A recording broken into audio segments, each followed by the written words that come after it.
Pat Shapiro, YNet7. Thank you for tuning the replay. So, I'm excited. You know I'm excited. You know I stay excited when I come on here and talk to y'all. And I appreciate you spending the time. So what are we talking about today? Back to the electric vehicles. You know that's what we do. You know I find great joy, rather, in researching and coming across opportunities well in advance. And I share them with you. So I kind of want to know what your opinion of this is, and see how you want to see what you want to do with it after you look into it on your own. You guys already know this is entertainment purposes. I'm not a professional stock whatever.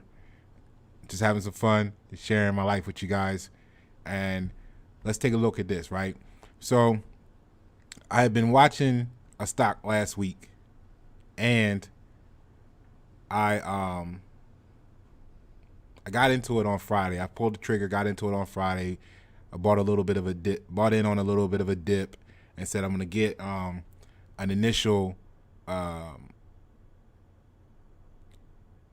presence now, just initially. I'll buy some more later, whatever.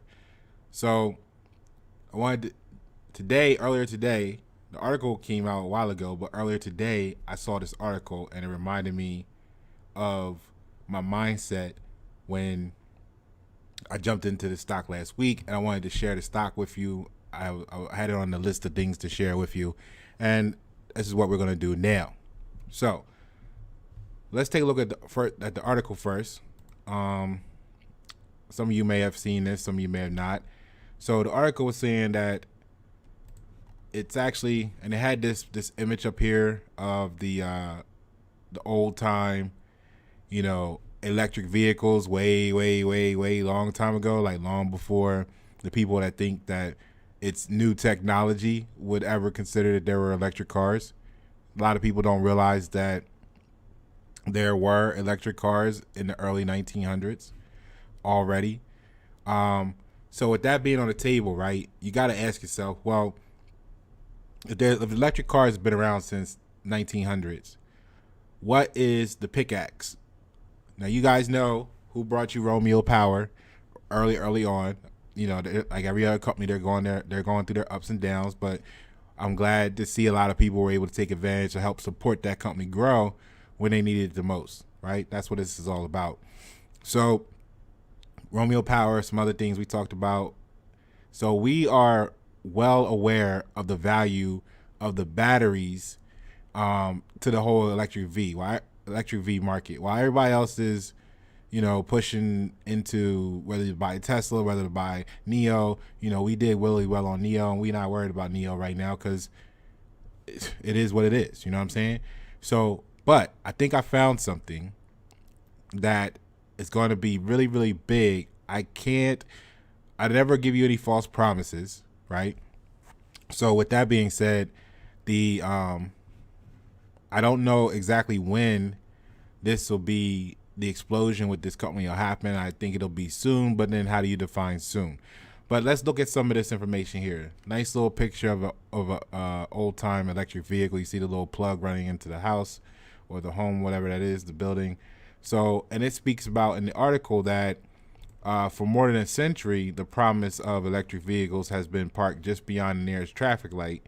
And the article states that in 1901, the Los Angeles Times declared the electric automobile will quickly and easily take precedence over all other types of motor vehicles if the claims of Mr. Edison makes for his new battery be not overstated. There is not much doubt that it will make a fortune for somebody. Okay. So in 1911, the New York Times declared that the EV has long been recognized. So in 1911, the New York Times declared that the EV has long been recognized as the ideal solution because it is cleaner and quieter and much more economical. And yet today, 110 years after the EVs were dubbed the next big thing, they account for just 2% of new car sales in the U.S. All right. And this article, although it was a couple of days ago, it is recent from July 11th, 2021. So that's something to think about. Now, just dipping in a couple more things here. It says, yes, EVs are cool, and yes, sales of Teslas and other all-electric cars are rising as a fast clip. But despite lots of government push, there still isn't enough consumer pull. Indeed, the history of the electric car is a century of failure, tailgating failure. So it said here, consider California in 1990, state regulators mandated that 10% of cars sold in the state be zero-emission vehicles by 2003.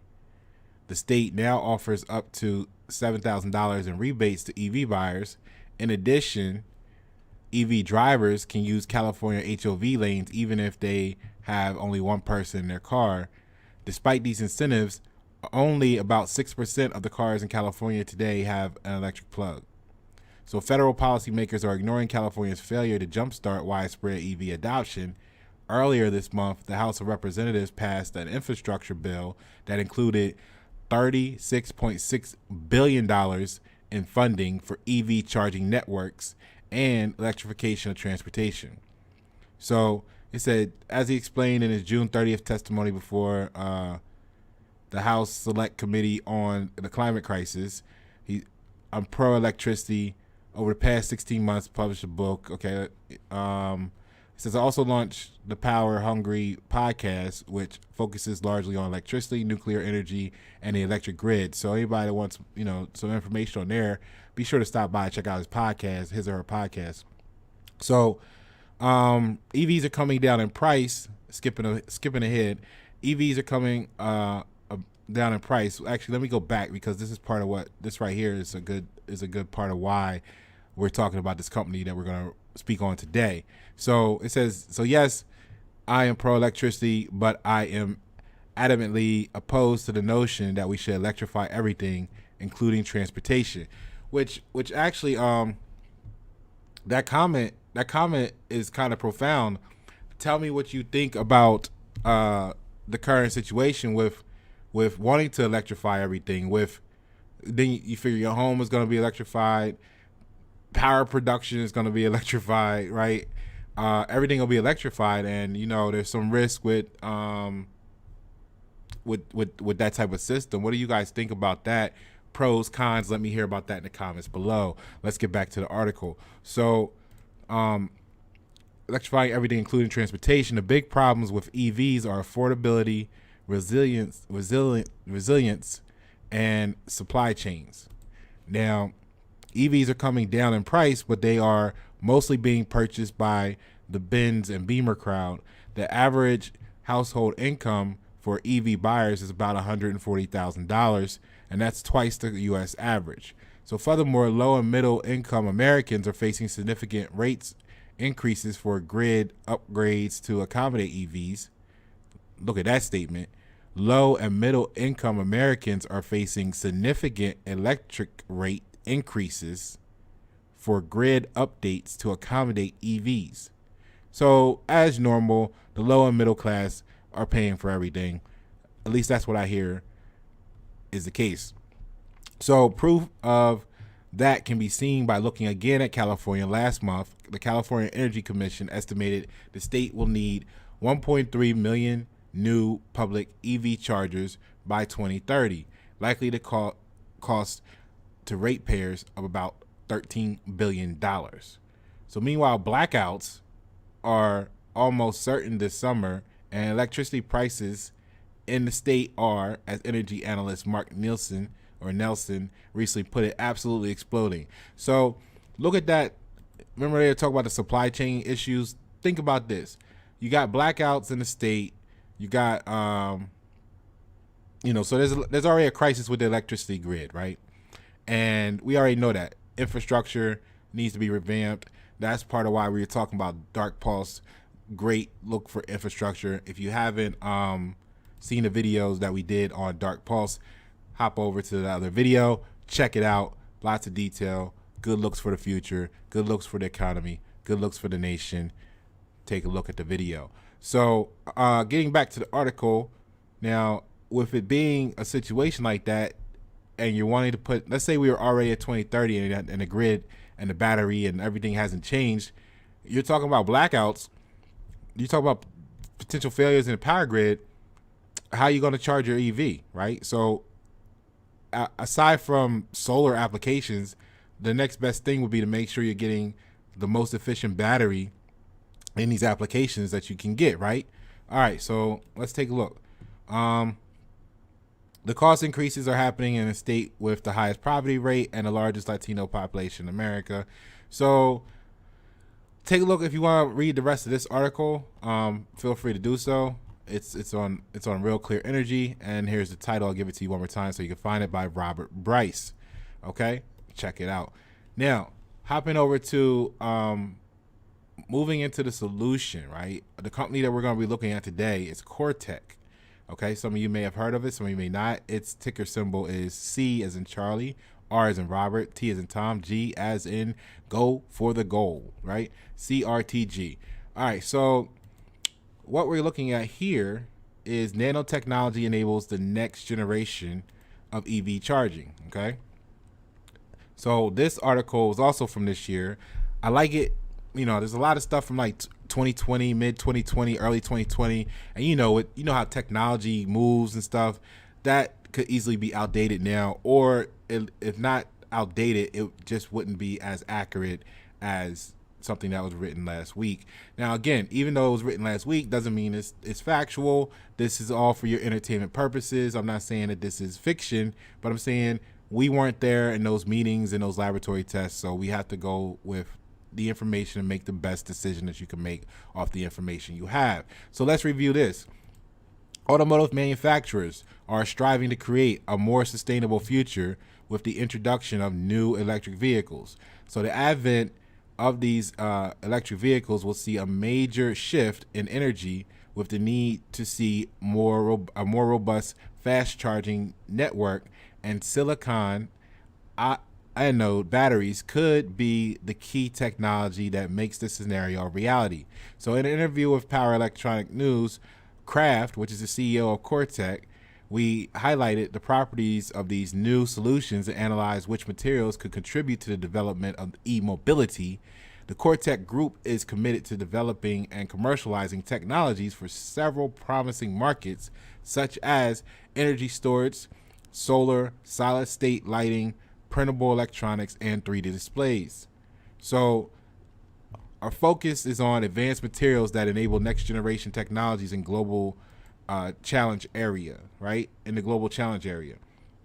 Semiconductors, solar panels, LEDs, and silicon anode next generation batteries for high power and fast charging. Now keep in mind, they're also talking about solar, which we know is big. So if you can make solar more efficient, cheaper, I mean, that's going to be huge. Solid state lighting, all that energy costs. So they're really playing in a field here where the explosion could easily equate to billions and more, you know, who knows how much quadrillions of dollars, right?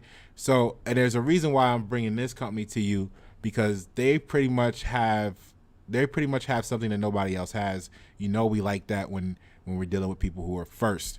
So pioneering. So we're always looking for additional materials that enable going back to the article here. We are always looking for additional materials that enable these next generation technologies, and companies to partner with or acquire. Currently, we are putting a majority of our resources into the commercialization of CHS, cyclohexasilane, right? That is the smoking gun. That is the pickaxe for what we're talking about here. And we'll go into that in a little bit. So Kraft pointed out that the Coretec Group's product portfolio is based on the production of silicon products, starting with cyclohexasilane, and there goes the little chemical formula for it, a liquid that converts to pure silicon when exposed to heat or UV radiation. Now, the fact that it's a liquid, when we go into the more study, is part of why this is such a huge opportunity, because it makes it cheaper to ship, produce, all that stuff. But let's get into that in a little while. So Initially, amorphous silicon followed by crystalline silicon as exposures increases. So CHS is a pure material and the key element for advanced energy storage applications through its partnership with Evonik, which is they're in Germany, I think. Don't quote me on that, but I'm pretty sure it's Germany. And they partner with them, as it's saying here, to make some samples. And they are delivering 50 gram samples for testing. I really wish I could find out how those samples are turning out, because that would give us a good explanation, or not explanation, not what I'm looking for here, a good interpretation of how that production process is going, and if it's going smoothly, if it's going to be, if it's got some bugs they're trying to work out for us to anticipate delays or anything like that. I'm really curious about that. I wish I could get some answers there. So the Coretec Group is providing customers with CHS samples for evaluation, and Enoch can easily supply large-scale quantities for production. So that's a good sign that that despite any hurdles, they can still scale up. So once you start sending out samples to customers, that gives them the opportunity to figure out what they can use it for. And once they figure out all the different ways they can use it, orders start coming in and production booms. Profits soar, okay? So CHS can be varied in purity to meet specific market application needs, with pricing correlated to level of purity. So Coretec Cyclohexasilane is ideal for applications in which purity, safety, fast deposition rate, and low temperature deposition of silicon and or doped silicon are important to that craft. There goes some graphs for you so you can see the chemical makeup of it, and they get into the electric Vs here. So EVs are environmentally friendly, right? Unless their charging station is being run by a diesel generator, like we see how ironic is that? But anyway, so EV infrastructure and battery capacity are not comparable with current vehicles. While there seems to be a petrol station everywhere, EV charging stations are not yet common, which means that drivers have to make more detailed charging plans well in advance of their journey, and efficient infrastructure with fast charging and long-range battery will contribute to the success of EVs. Yeah, definitely need to be fast charging, because if you wanted to run to the grocery store and you stop and get gas right now, it's a little irritating, but it's relatively quick. You want to run to the grocery store, you got to stop and charge a car for 2 hours. I mean, it kind of makes the going to get some eggs and milk real quick, if that's what you're eating, a hassle. So that's definitely going to affect, let's say the low to middle class, because they're trying to schedule these trips and stuff in between having to be, at work and other stuff they got going on in their life, running the kids to soccer and football and basketball practice. And, they don't have the luxury of time like some of the upper class, elite class. So it's definitely not friendly to them to say, let me take 2 hours to charge my car on the way to the supermarket, So they definitely got to fix that if they want to make it more appealing.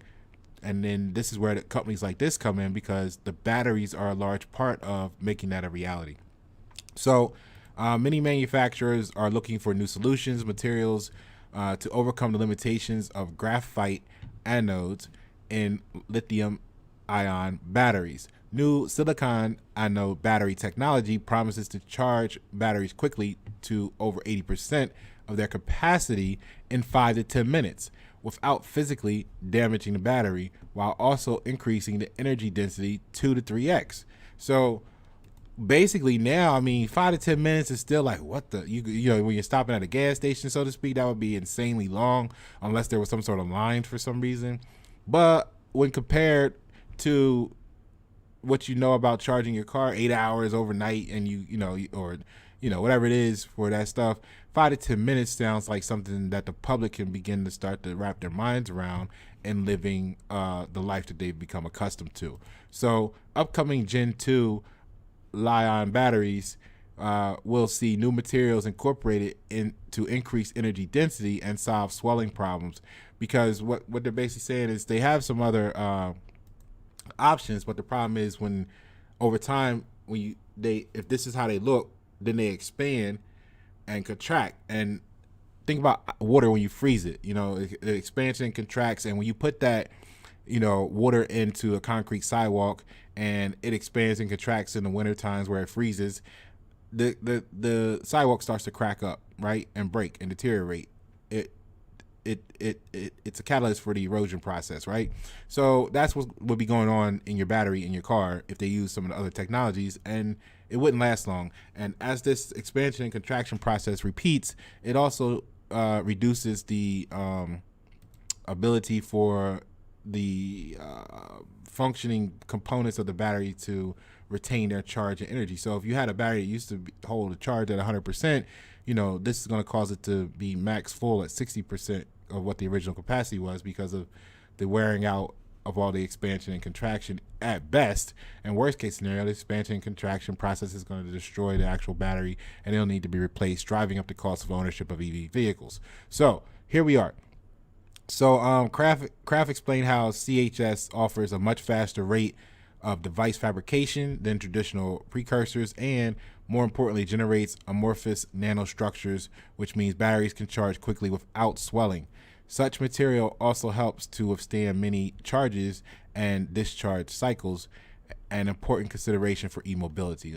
So let's take a look at the company here, or let's take a look at the stock real quick, because I think you're going to like where it's at right now. It's at 12 cents a share. And I did my little lines here to show you kind of what I'm thinking. This section here is kind of like the comfort zone. Obviously, this is I wanted to give you guys a look for this to see what the year looked like so far, and that everything dropped around February, March. So they're no different. They have this nice little drop. As you can see, they were at a high. Let me give you some more room here. They hit a high right before that of we could call it 51 cent. So as we zoom in there, and then they've been on a downward trend, and this is where they leveled out and pretty much been, you could say, give or take, plus or minus on this plane since April. Now that's good because it's built some stability. I think this is where the floor, you could safely say this is a floor. I'll zoom it back out here, or zoom back on the vertical, so you can see what I'm looking at.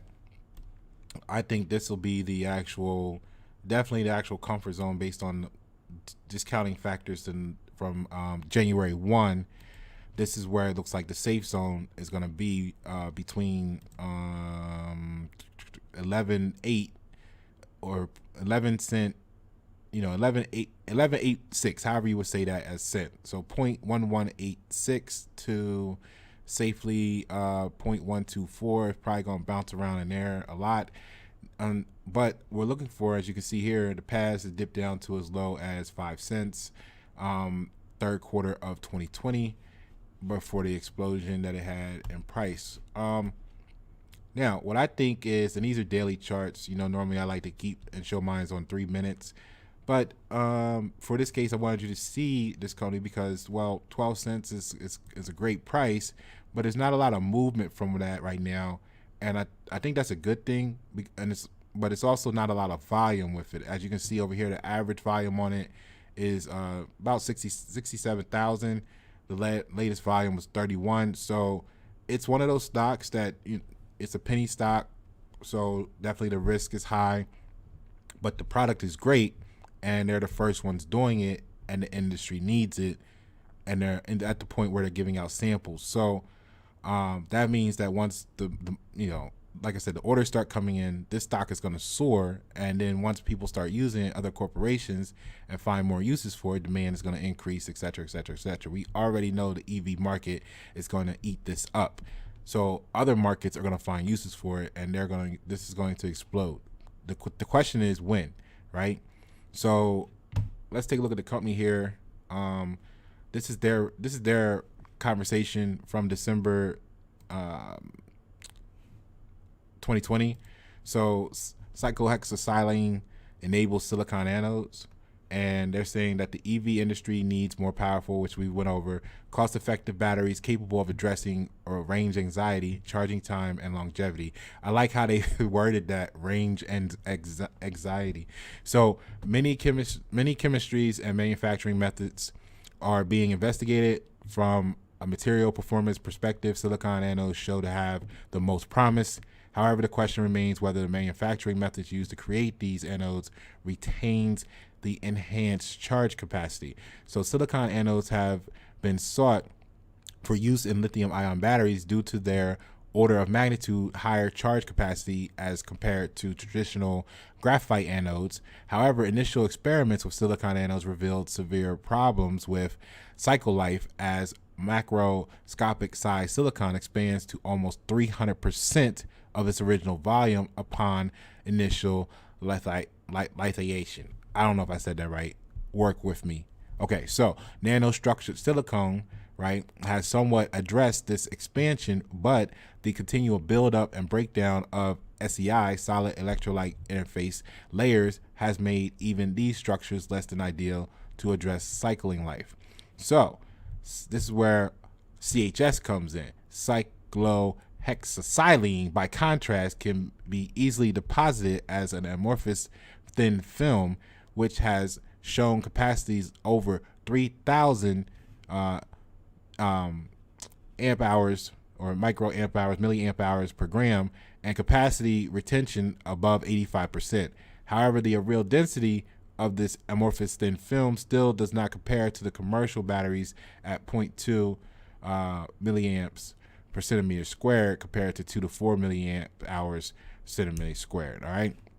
So therefore, in order to retain the increased capacity of silicon, minimize the expansion obtained by using nanostructures, and increase the overall capacity to be on par with commercial solutions, one can utilize nano or you know what, N or P doping with boron or phosphorus precursors. CHS is ideally suited for this kind of chemistry, especially when compared to silane due to its superior properties, more favorable chemistry, and higher levels of achievable doping.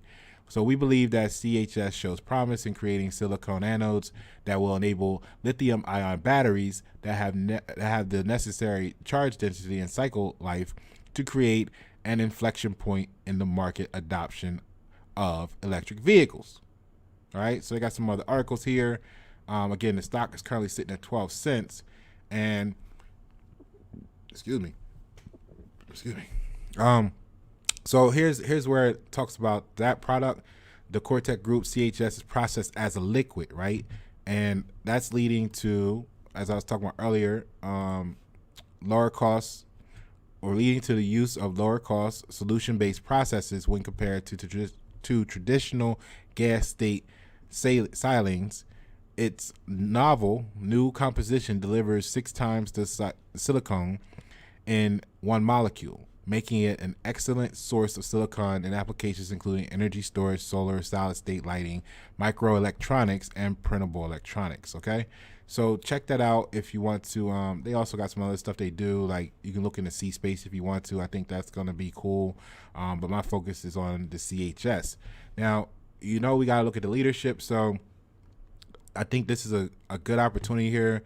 This name here, Matthew Cappers, if we look up look into that situation a little more. Now, Ann Arbor, Michigan, this is from Business Wire. Okay, so the Coretec Group developers of engineered silicone and 3D volumetric displays, has appointed Matthew Cappers, and this is as of June. This article is from June 2021, so not even a month ago, as its executive chief officer to lead the company through its next stage of growth, right? That's very key, that they're preparing for the next stage of growth. They know it's coming, so they got to get the right people in position. You know how we look at teams here at Big Board Pep on YNet7. So Mr. Capers will also join CTR's board of directors. Now, he was from a financial group, let me say, but let me get into it here. Mr. Cappers has spent the last decade as a partner and managing director of Concordia Financial Group, LLC, a merger and acquisition advisory firm, okay? So a merger and acquisition advisory firm, good words to me, because when you have someone like that, or that focus, expertise, I'm not saying Coretec is looking to sell the company or to be bought or anything like that, but normally through mergers and acquisitions, you have to increase the company's value to make them more appealing. so that they can receive the most in compensation for the exchange, whether it's the company or what have you. So you got someone that's focused on growth. Okay, cool. Prior to joining CEO, Cappers was a consultant for the Coretec Group, so for the past 2.5 years. I think that's really important because that puts him in a position where he's already familiar with the company, the brand, the product, everything. 2.5 years in, and now he's taken over to be CEO and take the wheel, so to speak. So Cappers has extensive transactional and operational experience working with both startups and publicly traded companies. Now, going a little further, he has a wealth of expertise, and he has extensive experience working with public markets and helping companies reach operational efficiency, right, and executing strategic growth initiatives. Huge, priceless words of description for someone leading the charge, so to speak, with this EV pickaxe. So, and Victor Keenan, co-chairperson on the board, says we are fortunate to have Matt CEO as he shares our passion and intimately understands our business. Okay, so some of his background, he will be responsible for the next stage of growth for the Coretec Group. In March, the company closed on a $6 million private placement offering, and Mr. Cappers will further the use of the net proceeds to expand and accelerate the development of its CHS technology. So right here, as the Coretec Group enters the next stage of innovation and growth, the keywords, innovation and growth. Now, the other thing, if we go back here to the leadership we got as the financial officer, which you guys know, I'm a fan of the CFOs, because the CFOs are the ones that's going to be putting the company in a position, the stock, in position to be sold, bought, just drive it up in value, really put the company in a good position financially, right? So when I look at the CFO, this is what I came up with, which tell me what you think about it in the comments below. His name is Matthew Hoffman, and this is some of the backstory on him. You can find him on LinkedIn. So he says he's a passionate, focused leader, client, so you got that part. But here's what it is right here for me. Prior to joining, let's not skip too far ahead. If we look at the information they give you here, I skipped over Matt too, or Michael, so we can actually look at this here for Cappers. So it gives you a little brief down here. It tells you he's part of Concordia Financial Group, and we reviewed a bunch of stuff on him. Now, you heard some talk from in the review earlier of Michael Kraft, and yes, I wonder if it's the same Kraft that owns all the other companies under Kraft Foods. But let's see here. Michael Hoffman, Chief Financial Officer, gives a little background here. You can pause the video, read on that. What I'm keying on to match up to make sure I had the right one is this right here. He was at one point CFO of this company called MI Bio Research. And now if we go back to LinkedIn right here, prior to joining the MI Bio Research, my professional career began with a local public accounting firm engaged in audit and corporate tax work as I completed CPA credential. So then it says he left public accounting to work in the private industry and spent 8 years with a rapidly growing defense contractor specializing in developing manufacturing of portable fuel cell systems, right? I like the fact that it was rapidly growing, right, and specializing. Or specializing in the development and manufacturing, okay? Because that means even though it's a different technology, the fast pace, the rapid growth, you have someone that's in position and experience to move a company from here to here. It says his expertise here included a responsibility for all financial functions and reporting, managing systems and controls during a period of hyper growth, keyword, and that included top line compound 40% annual growth rate. So 40% annual growth rate is a nice mark to say you've been involved with, and a tripling of employees. So to say the company needed to triple the employees normally is a reflection on growth rate and of gross and net profit because of volume of production and demand for the product. So that's good signs for me.